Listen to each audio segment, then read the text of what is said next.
네, 먼저 이거 한번 보겠습니다. 트럼프 재단에서 운영하는 트럼프 공식 스토어입니다. 트럼프 그룹이 운영하는 트럼프 공식 스토어인 트럼프 스토어라는 곳인데요. 미국에서 이제 트럼프 관련한 물품이나 굿즈나 이런 게 나오는데 이런 것들을 파는 스토어입니다. 여기서 어떤 상품이 새로 나왔냐면 트럼프 2028이라는 모자가 나왔습니다. 트럼프는 지금 이선을 한 상태죠. 이선을 이미 했고 다시 한번 출마를 할 수는 없습니다. 지금 수정헌법에 의하면. 그런데 계속해서 그 임기 초반이나 이럴 때 삼선도 할 수 있다라는 그런 야욕을 드러낸다고 해야 될까요? 그런 언급이 몇 번 있었는데 트럼프 공식 스토어에서 이런 2028이라는 모자까지 나왔습니다. 처음에 트럼프가 나올 때 그 연도별로 따라서 이렇게 나왔고요. 트럼프 2024라는 게 최근에는 이렇게 새롭게 나왔었는데 2028이라는 문구가 나왔습니다. 근데 설명란에 뭐라고 나왔냐면 Rewrite the rules 라고 해가지고 규칙을 다시 쓰세요 라는 문구가 추가가 됐습니다. 규칙을 다시 쓰세요. 그러니까 이거는 뭐냐면 누구도 대통령직에 2번 이상 선출될 수 없다라고 하는 게 미국 수정헌법 22조에 있어요. 그런데 그거를 두고 적었을 가능성이 높죠. 누가 봐도 그렇게 보이고 뉴욕 포스트도 그런 식으로 보도를 했습니다. 트럼프 지지자들이 어떤 방법을 내세우고 있냐면 제이디 벤스가 지금 부통령이죠. 부통령인데 이 부통령이 2028년 대통령 후보로 나온다. 그리고 그 다음에 당선되면 곧바로 사임한다. 그래서 트럼프가 대통령직을 승계한다. 뭐 이런 식으로 허점이 있다고 하는데 이거는 그 마가 측, 트럼프 지지자들 층에서 나오는 이야기입니다.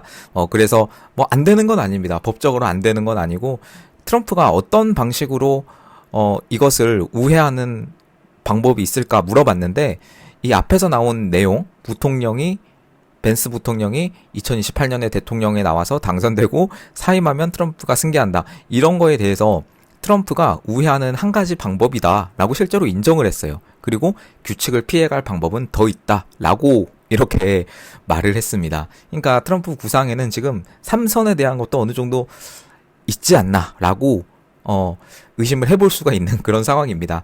그리고 지난 3월 뉴욕 포스트와 인터뷰에서 많은 사람들이 내가 다시 대통령이 되기를 원한다고 말했고요.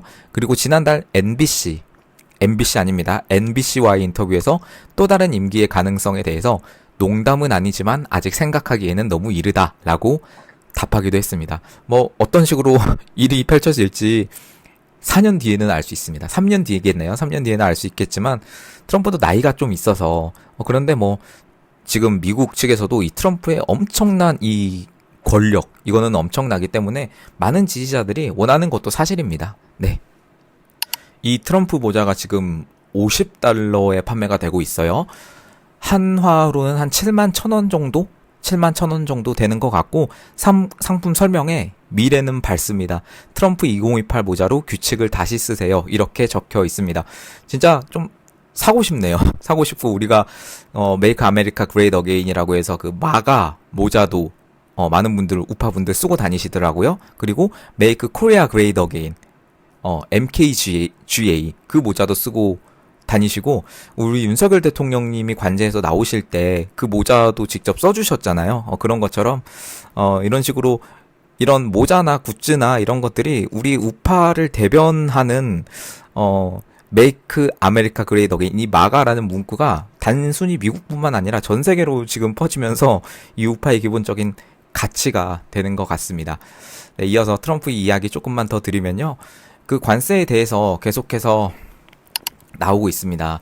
근데 이번에 나온 이야기인데 트럼프가 중국 시장 개방하지 않으면 대중 관세 철회 안 할 것이라고 정확하게 말을 했습니다.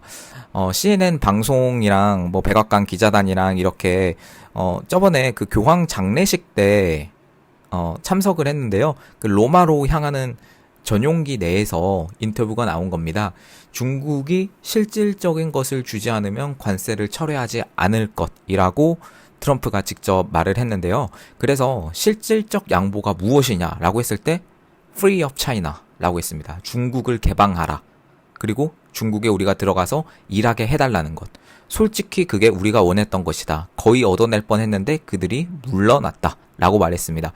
거의 얻어낼 뻔이라는 게 그 일기 때를 말한 거예요. 2018년에도요. 집권 일기 때였는데 그때 1차전을 시작했죠. 근데 그때 그 나라 주석하고 담판을 해서 1단계 무역 합의라는 게 나왔으나 이후에 합의가 또 흐지부지 됐어요. 뭐 바이든이 오고 막 그래가지고 흐지부지가 됐는데요. 지금 2기 때는 그거를 완전히 하려고 지금 임기 초부터 이렇게 빡세게 하는 거죠. 그래서 많은 분들이 궁금하셨을 거예요. 그래, 트럼프, 그래, 관세 145% 부과해. 그래, 결국 트럼프 근데 너가 원하는 게 뭐냐? 라고 했을 때 정확하게 사람들이 거기에 대해서는 답을 하지 못했단 말이죠. 근데 정확하게 말했습니다. 시장 개방.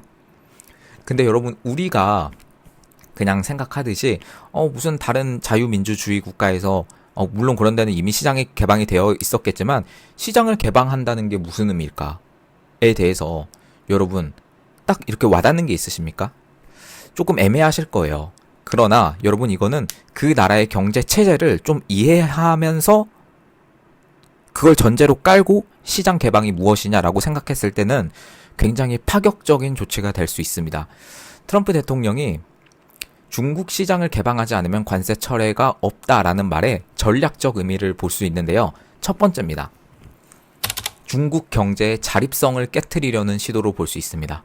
중국은요, 지금까지 내수 중심, 그리고 그 당에서 통제하는, 모델로 경제를 운영을 해왔습니다. 그런데 만약 시장을 개방하게 되면 어떤 일이 발생을 하냐면 외국 기업들이 당연히 대거 들어오게 되죠. 그 결과 정부에서 그동안 이 시장을 통제를 했는데 이 정부에서 경제를 통제하기가 굉장히 어려워지는 거죠. 즉 다른 말로 중국의 내부 분열을 유도할 수 있는 아주 확실한 카드가 바로 시장 개방입니다. 우리나라가 그냥 시장을 개방한다, 일본이 시장을 개방한다, 뭐 다른 나라, 뭐 캐나다, 뭐 유럽, 영국 이런 나라가 시장을 개방한다라는 거는 그냥 시장을 개방하는 거죠. 근데 그거랑은 차원이 다른 거예요. 중국 시장을 개방한다는 것은 완전히 그 당의 영향력을 축소시키고 내부 분열을 유도하는 카드라고 볼 수 있겠습니다. 여러분 중국도 그걸 알까요? 모를까요? 당연히 알죠. 그리고 두 번째입니다. 이 당의 권력 기반을 약화시키는 시도입니다. 말씀드렸다시피 첫 번째랑 이어지기도 하는데요. 그 중국의 공산당, 그 당은 경제를 직접 통제합니다. 경제를 통제함으로써 권력을 유지하는 거예요. 권력이 유지가 돼서 경제를 통제하는 게 아니라요. 순서가 달라요. 경제를 통제할 수 있기 때문에 권력을 유지할 수가 있는 겁니다. 시장 개방은요. 민간 자본과 외국 자본을 키우는 일이에요. 그래서 당 입장에서 보면 권력 분산의 위험이 생깁니다. 트럼프가 원하는 중국 시장을 개방하라라는 것은 그 체제 자체를 약화시키는 전략을 쓰는 겁니다. 지금은 체제 전쟁이라는 말을 하죠. 여러분 그래서 관세가 그냥 부과됐다? 트럼프가 무슨 돈 벌려고 관세를 매기나? 뭐 우리나라도 그렇죠. 주한미군에 대해서 돈 벌려고 저렇게 인상하려고 하나? 여러분 그거는 너무나 나무만 보는 시각이고요. 이 숲을 보는 시각은 이 체제로 봐야 됩니다. 그래서 이 권력 기반을 약화시키는 것이 바로 트럼프의 전략일 수가 있습니다. 그리고 세 번째입니다. 미중 무역 균형을 강제하는 카드가 될 수 있습니다. 지금 현재 중국 같은 경우는요. 미국에 가장 물건을 많이 파는 나라예요. 우리나라에 중국산 많죠. 정말 많습니다. 전 세계에 많습니다. 그런데 가장 중국산이 많은 국가가 어딘지 아십니까? 바로 미국입니다. 그런 식으로 물건을 많이 팔고 예를 들어서 덤핑하고 우회 수출해서 우리나라에서 매트리스 얼마 전에 걸렸죠. 그런 식으로 하고 있는데 미국 시장에 대해서는 막상 개방하지 않는 거예요. 여러분 그거 들어보셨을 거예요. 막 이렇게 막 미국 기업들이 들어오면 중국에서 막 이름이 바뀌어가지고 막 짝퉁처럼 돼가지고 이렇게 팔리는 그런 상황들 많이 보셨을 겁니다. 그런데 그런 시장을 개방하지 않는 형태가 있는 거죠. 트럼프는요 관세를 가지고 이 카드를 가지고 중국에게 공정한 무역을 하려고 하는 겁니다.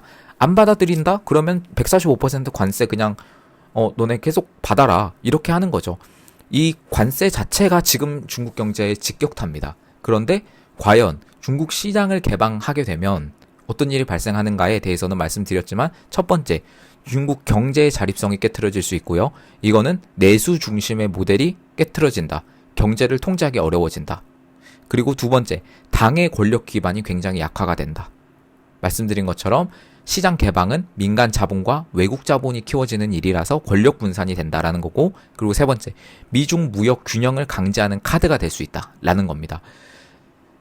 결론적으로 단순히 시장 개방을 요구하는 게 무역적으로 뭐 이익을 본다, 미국이 돈을 더 많이 번다, 그런 차원에서 보시면 안 돼요. 내부적으로 무너뜨리는 카드, 그리고 당의 권력을 약화시키려는 아주 장기적인 전략으로 볼 수 있겠습니다.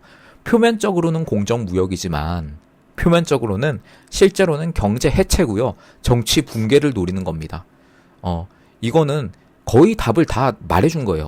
트럼프의 목표가 뭔지. 내 목표는 이거다. 라고 다 말해준 겁니다. 조금만 알아보시면 다 나오는 카드입니다. 네, 그리고 국내로 돌아오겠습니다. 여러분, 말이 많습니다. 지금 이재명이 호남에서 88%로 압승을 하고 누적 투표율이 89.04%예요. 말이 됩니까, 이게? 이게 같은 나라 맞습니까? 참 대단합니다. 여러분, 이런 식으로 진행이 되고 있고, 국힘도 뭐 난리죠. 계속해서 여러분, 저 더 이상 말하기도 싫을 정도로 뭐 계속해서 문자 오고 합니다만, 사실 이번 대선에서 주목할 사람은요, 김문수도 홍준표도 아니고요, 한동훈도 아니고, 저는 한덕수라고 생각합니다. 지금 곧 출마를 할 것 같습니다. 누가 봐도 그런 행보를 보이고 있고요. 근데 많은 분들이 한덕수를 좀 좋게 생각하시는 분도 있고 안 좋게 생각하시는 분도 계신데, 객관적으로 한번 오늘 정황을 보는 시간을 가져보겠습니다. 저는요, 누가 나와도 솔직히 똑같다고 봅니다만 그 중심에는 바로 내각제가 있다고 생각합니다. 자, 4월 25일 기사입니다. 한덕수, 정대철과 조만간 회동한다. 대선 출마 논의할 듯이라고 합니다. 네, 여러분, 지금 주말이죠. 오늘 일요일입니다. 근데 한덕수 권한대행이 이르면 이번 주말 정대철 헌정회장과 회동할 것을 보인다. 그런데 여러분, 이걸 누가 먼저 만나자고 했냐면 바로 한덕수가 먼저 만나자고 했답니다. 제가 존칭은 뺄게요. 존칭은 뺄게요. 저는 존칭은 윤석열 대통령님한테만 지금 붙입니다. 아무튼 간에 이 정대철, 이 사람이 밝힌 거예요. 25일 날 뉴시스라는 언론사와 통화해서 한덕수 대행이 만나자고 연락해왔다. 날짜와 장소는 정해지지 않았지만 이번 주말 아니면 다음 주 초에 만날 것 같다. 이어서 이번 통화에서 대선 언급은 없었지만 한덕수 대행이 출마와 관련한 논의를 하려고 하는 것 같다. 이어서 이 정대철이 또 말했습니다. 열흘 전 한덕수 대행과 통화할 때는 내가 대선 출마를 권유를 했는데 별 말은 하진 않았다. 오늘은 먼저 형님 얼굴 좀 봅시다 라는 말을 했다 라고 합니다. 그러면서 한덕수 대행이 대선에 출마할 것 같다 라고 이렇게 정대철이 말을 했습니다. 정대철은요, 한덕수 대행의 경기고등학교 그리고 서울대 이 동문이에요. 5년 선배예요. 굉장히 오랜 기간 만남을 이어왔었고요. 여러분, 지금 제가 왜 이런 말씀 드리냐면, 한덕수 대행이 출마할 수 있어요. 출마할 수 있습니다. 그리고 누군가에게 조언을 구할 수 있습니다. 선배니까 뭐 구할 수 있습니다. 인간 사는 거 뭐 다 그렇지 않겠습니까? 그런데 그 조언을 구하는 사람이 지금 이 시기에 정대철이라는 사람이라는 거는 저는 정말 의아하게 볼 수밖에 없는 그런 상황이라고 생각합니다. 정대철에 대해서 여러분 모르시는 분들이 많을 것 같은데요. 그래서 제가 조금 많은 내각제 그 영상에서 소개를 해드렸는데, 먼저 한번 이거 보겠습니다. 대표적으로 헌정회라는 곳의 회장이고요. 그냥 이렇게 말씀드릴게요. 내각수계다. 이렇게 말씀드릴게요. 입만 열면 내각제, 입만 열면 개헌. 이렇게 말하는 사람입니다. 2025년 3월 4일 날 기사입니다. 정치 원로들, 이재명만 설득하면 개헌 적기다. 3+4 제안. 3년 후 제도정, 그리고 뭐 4년 중임제 이런 걸 말하는 건데요. 여기 정치 원로들이 누가 나왔냐면 국회의장과 국무총리 뭐 이런 사람들이 모인 게 헌정회라는 곳이에요. 그 헌정회의 회장이 지금 정대철이고요. 여기 뭐 이낙연, 정운천 뭐 다 모였습니다. 그래서 당선자의 경우에는 3년을 하고 그리고 다시 대선을 치러서 이제부터는 4년 중임제를 하자. 이게 3+4 개헌인데 이거를 대선 전에 하자라고 이렇게 계속해서 주장해 오는 그런 상황입니다. 그리고 김진표도 있고요. 그리고 정운찬, 이 사람은 의원 내각제를 그냥 대놓고 주장을 하고 있습니다.